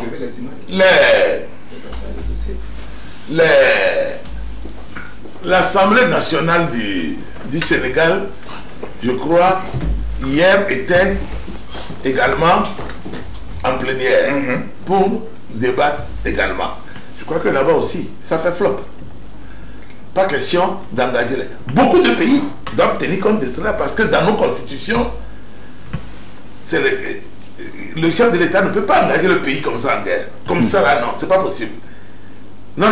Il faut que l'Assemblée nationale ou le Sénat lui donne la force juridique de pouvoir engager le pays. Parce que c'est les enfants des autres. Vous comprenez? Bon, aujourd'hui, les choses se font, on dirait, à la tête du client. Quand un président ivoirien qui est venu trouver une constitution de 2 mandats, et vers la fin de ces 2 mandats, il fait modifier. Personne ne dit rien au niveau de la CEDEAO. le professeur Alpha Condé, vers la fin, les gens sont allés jusqu'à violer même le protocole de Cotonou, qui veut qu'à 6 mois d'une élection dans l'espace CEDEAO, on ne touche plus à la modification de la Constitution. Ok? Les gens l'ont violé. Mais pourquoi nous nous attaquons aux conséquences au lieu de nous attaquer plutôt aux causes? C'est tout. La question réside là-bas. Pourquoi ne pas nous attaquer aux causes et on attend les conséquences pour nous attaquer? Et aujourd'hui, quand vous regardez tout ce qui se passe, on a l'impression que personne ne maîtrise plus personne et personne ne maîtrise plus ce sujet-là en Afrique.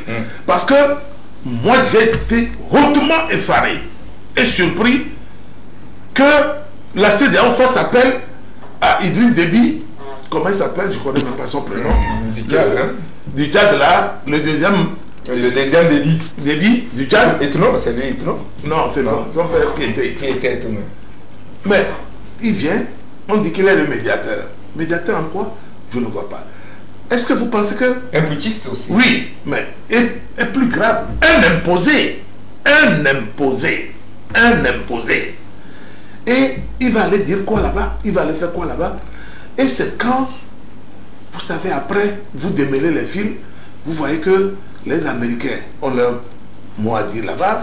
Les Français ont leur mot avec l'Europe occidentale, on leur met dans tout ça là. Alors ça devient une salade qu'on ne comprend pas. Indigeste. Mais je dis simplement que le problème du Niger doit être résolvé avec beaucoup d'attention. Les gens disent que la CEDEAO joue sa crédibilité. Je dis non, la CEDEAO doit rétro-pédaler et reposer le problème en termes clairs. Les Nigériens ont pris responsabilité, c'est le peuple nigérien qui a fait ça. Vous avez vu, c'est le peuple qui a érigé les barricades partout, qu'ils attendent. Maintenant, la CEDEAO même pousse le Niger dans les bras de l'Algérie, qui est son voisin immédiat, et l'Algérie qui a des ports. Nous vivons à plus de, je ne sais pas quel pourcentage du Niger. Notre port, le port de Lomé, le port de Cotonou.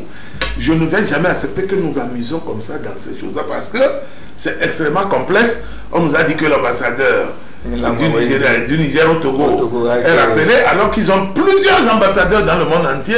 Il n'y a que 4 qu'ils ont ciblés. Et Washington, Paris, Togo et Nigeria. Nigeria, c'est tout. Nigeria. Non. Nigeria. Non, Nigeria. D'accord. Nigeria, parce que c'est le président du Nigeria qui a dit qu'il va envoyer les troupes et que lui là, qu'ils ont une unité spéciale là-bas. Mais je ne pense pas que ça soit un problème des autorités togolaises à ce niveau-là. Ça doit être un problème interne parce que, qu'ils vous souviennent que le président déchu, les poutistes ou la jeune, si vous voulez, lui ont laissé exprès son téléphone portable. Pour voir sa réaction. Et il communique toujours avec. Et il continue par. C'est-à-dire qu'il les a nommés. Donc, il communique avec eux. Bon, toi, l'ambassadeur qui décroche, pourquoi on n'a pas dégommé tous les ambassadeurs? Et c'est 4 seulement qu'ils ont ciblés. C'est là où je dis non. Ce n'est pas que le Niger a un problème avec le Togo, c'est faux. Mais ça doit être un problème interpersonnel entre le président de la République et l'ambassadeur. Parce qu'il y a des affinités parfois. L'ambassadeur représente d'abord le président de la République avant que le pays ne vienne s'ajouter dessus. Oui, et Jacques, une tentative de discussion et de médiation prévue pour hier ou avant-hier a échoué lamentablement. La délégation a été boudée et priée de retourner bredouille d'où elle venait et tranquillement. Qu'est-ce qui justifie cet échec cet échec de cette mission qui peut-être pourrait apporter un peu de solution ou de l'eau au moulin des uns et des autres? Non, je crois que vous savez, la situation que vit actuellement le Niger va finir effectivement sur une table de négociation. Parce que la force ne peut rien arranger. Ça, il faut qu'on soit clair. Je pense que c'est ça qu'il fallait privilégier au départ. La force ne peut rien arranger. Parce que nous avons vu ce qui s'est passé entre le Mali et la Côte d'Ivoire, avec les militaires qu'on avait entre-temps arrêtés. 49. Finalement, c'est notre président Fogna Singbe qui a tout fait et on a libéré 5 militaires. Donc je crois qu'aujourd'hui, il faut toujours privilégier la voie de négociation. Et il ne faut pas oublier aujourd'hui que ce qui se passe au niveau de la CEDEAO, c'est aujourd'hui c'est un conflit de leadership. Vous prenez par exemple le Nigérien qui est en train de se réconcilier aujourd'hui avec le président du Bénin, Patrice Talon. Vous savez que dans le temps, Talon était complètement effacé sur la scène politique. Aujourd'hui, nous constatons que c'est à lui qu'on fait appel. Entre-temps, il s'était dit que son avion devait décoller de Cotonou pour Niamey, mais ce qui n'a pas marché jusqu'à aujourd'hui. Moi, je crois que j'ai confiance à notre président, c'est-à-dire le M. Fogna Singbe. Je sais que tout va tourner autour de lui et finalement, je crois que l'affaire là va trouver son épilogue au niveau des négociations. Parce que le Togo, depuis un certain temps, le Togo avait dit non, qu'ils ne sont pas d'accord pour envoyer des troupes pour aller combattre au niveau de Niamey.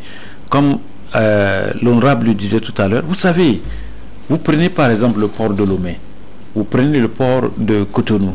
Ce n'est pas seulement les Nigériens qui vont souffrir. Nous, les Togolais également, nous allons souffrir.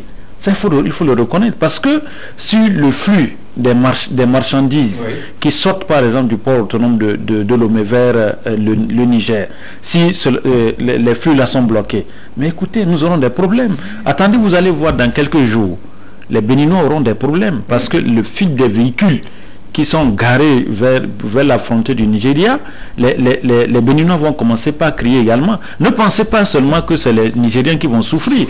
Le Bénin, le Togo, même l'Afrique va souffrir de cette crise-là. Donc je crois qu'il ne faut pas toujours trop tirer sur la corde par rapport à ce qui s'est passé.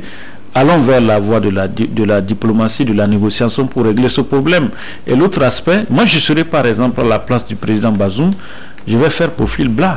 C'est-à-dire qu'il ne faut pas tout le temps continuer par essayer de vous parler comme un va-t-en-guerre, comme si vous êtes, je ne sais pas, alors que vous êtes entre les mains des gens là. Ils peuvent à tout moment faire ce qu'ils veulent de vous. Moi, je crois que c'est à lui de faire effectivement profil bas pour qu'on puisse trouver effectivement solution à ce problème-là. Une fois encore, moi, je compte sur la diplomatie togolaise, je compte sur le président togolais pour qu'on puisse vraiment trouver la solution rapide à ce problème. Parce que vous prenez par exemple Tinubu c'est un homme d'affaires. Vous prenez par exemple le président Talon c'est un homme d'affaires. Donc c'est des gens, c'est deux hommes d'affaires qui veulent faire au niveau effectivement de la CEDEAO pour faire ses affaires. Donc, plaise à Dieu pour que les présidents là puissent prendre rapidement langue avec le Togo pour qu'on puisse vraiment sortir de ce bourbier là. Oui, l'arrogance ne mène à rien. Quand vous êtes... L'orgueil et l'arrogance. Quand vous êtes le premier responsable d'un pays, vous tenez des propos. Et c'est une presse internationale qui a relayé une interview. Mais l'armée s'est sentie minimisée, humiliée, que ce soit le chef de l'État du Niger qui dise que les terroristes sont plus forts que son armée. Comme il a dit, il fallait s'expliquer et dire aux gens que non, ne prenez pas ça comme vous le prenez. J'ai dit ça peut-être pour susciter les aides. Mais si vous refusez de vous expliquer, mais on va interpréter ça comme mais oui, c'est des enfants d'autrui. Vous avez vu, pendant tout ça, le président ne dort pas. Il sent dans son tréfonds qu'un Togolais mort là-bas. Et il est mort en mission. Le président est triste, hautement attristé. Voilà, comment on va faire pour conjurer cela et circonscrire ces gens-là. Et la bataille, mais quand vous allez, et puis comme vous je ne crois aucun chef d'État aujourd'hui sacrifier son pays pour les intérêts des Français et des Américains et des Européens. Soyons sérieux, nous allons évoluer en faisant cela. Parce que ce sont des Nigériens qui ont pris leurs responsabilités. Ce sont des Nigériens qui ont pris leurs responsabilités. Maintenant, quand ils disent que les accords deviennent caducs, je crois qu'ils n'ont pas fermé la porte de nouvelles négociations avec la France. Il faut que les gens arrêtent de voir le mal partout, c'est faux. Ça veut dire qu'on dit, quand il y a un coup d'État, tout devient caduc, ça c'est automatique. Le régime est tombé, il est tombé. Maintenant, vous ouvrez de nouvelles négociations. Oui. Si vous pensez que la France vit de l'uranium, à 75% de l'uranium nigérien, mais ouvrez de nouvelles négociations avec les nouvelles autorités, parce que désormais il y a des nouvelles autorités de fait qui sont là-bas. Tout à fait. Donc il faut que les gens aillent doucement. La CEDEAO devait commencer d'abord par la médiation. Mais il ne fallait pas commencer par des menaces. Pas des sanctions et des non, des menaces et des sanctions. Voilà. Vous sanctionnez qui? D'abord, est-ce qu'on sanctionnait Caprimont? C'est sérieux. Et puis, est-ce que la plupart des gens qui étaient dans la salle là-bas ont étudié la cartographie du Niger? Le Niger, je crois, a 7 ou 8 pays comme voisins. Ok? Sur ces pays-là, au moins 3 principaux sont sous les mêmes sanctions. Et vous avez vu comment ils ont réagi. Le Burkina, pays frontalier. Le Mali. Ils disent, vous ne passerez pas par nous pour aller là-bas. Alors que si le Nigeria doit décoller ses avions, mais il faut nécessairement passer par quelque part. Bon, le Mali dit, vous ne passerez pas chez nous. Nous n'allons jamais fermer les frontières contre le Niger. La Guinée de colonel Doumbouya, ils disent, vous ne passerez pas par chez nous. L'Algérie. Maintenant, l'Algérie qui n'a rien à voir avec nous dit, vous ne passez. L'Algérie vient de sortir un communiqué qu'ils interdisent le survol de leur espace aux avions militaires français. La Mauritanie, qui était hier membre de la CEDEAO, on ne sait pas pour quelle raison il a quitté. Un jour on le saura. Mais de grâce, la CEDEAO même doit repenser.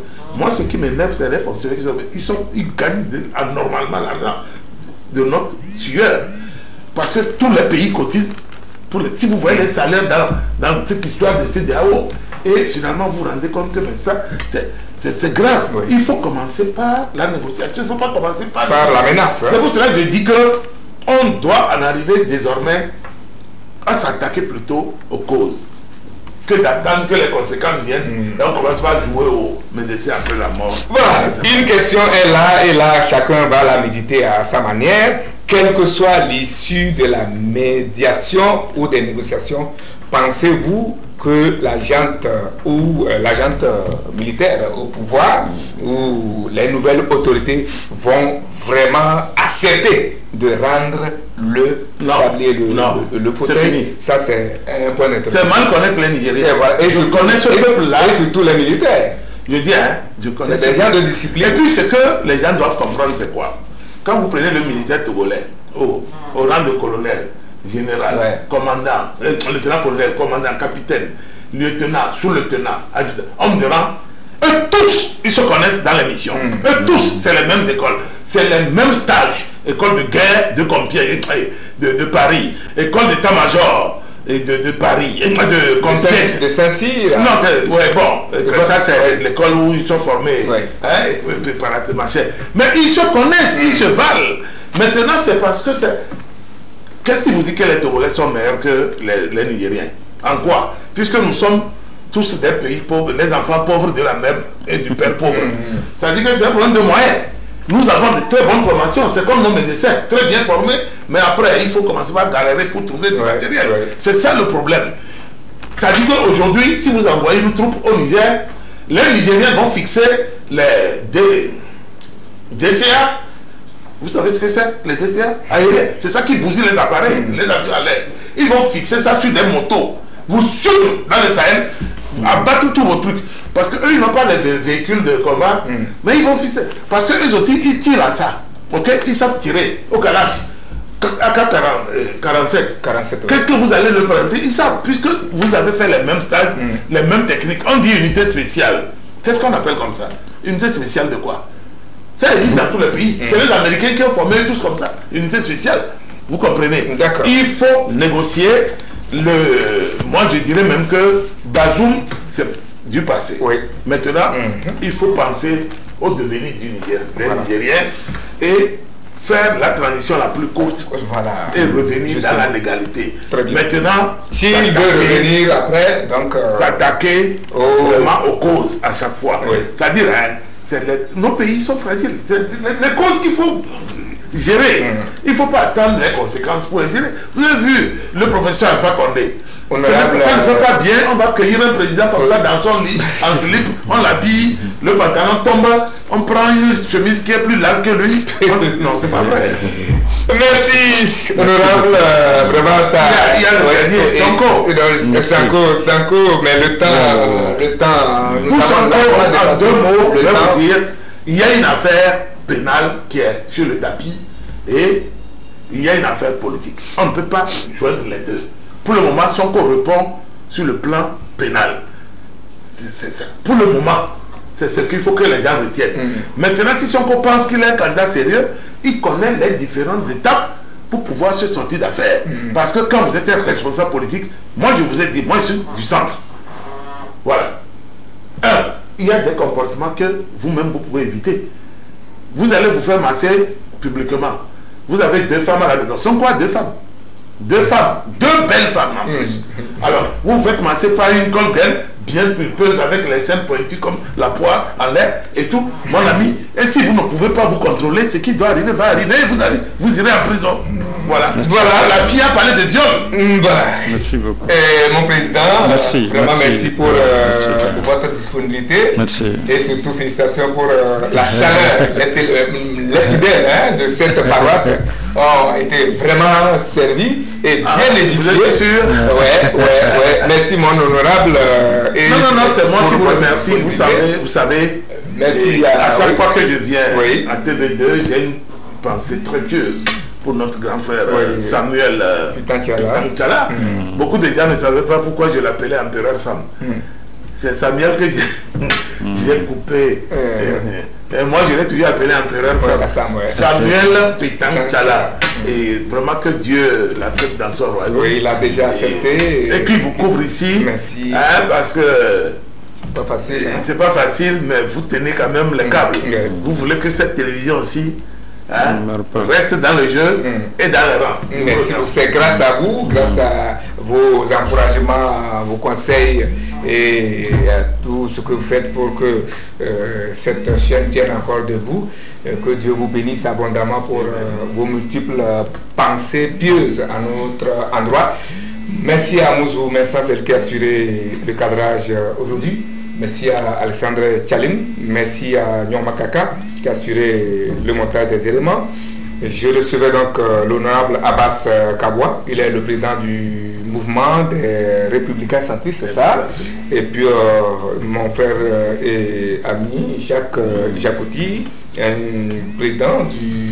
ancien président du Conseil national des patrons de presse, directeur général de la radio de l'Évangile, la toute première du Togo, et puis analyste, journaliste, analyste socio-politique. Merci à tous qui nous ont suivis depuis chez eux. Nous vous donnons rendez-vous dimanche prochain si tout va bien. Et si Dieu le veut, il le voudra bien sûr. Comme d'habitude, on va se séparer sur cette pensée d'un compatriote, un Togolais, Sassou Kofi Etri, qui dit « On ne peut jamais changer les structures et leurs stratégies si les mentalités des personnes qui les méditent et les mettent en place ou qui les subissent ne changent pas. On ne peut jamais changer les structures et leurs stratégies si les mentalités des personnes qui les méditent et les mettent en place ou qui les subissent ne changent pas. Sassou Kofi Etri. Bonne méditation. À dimanche prochain.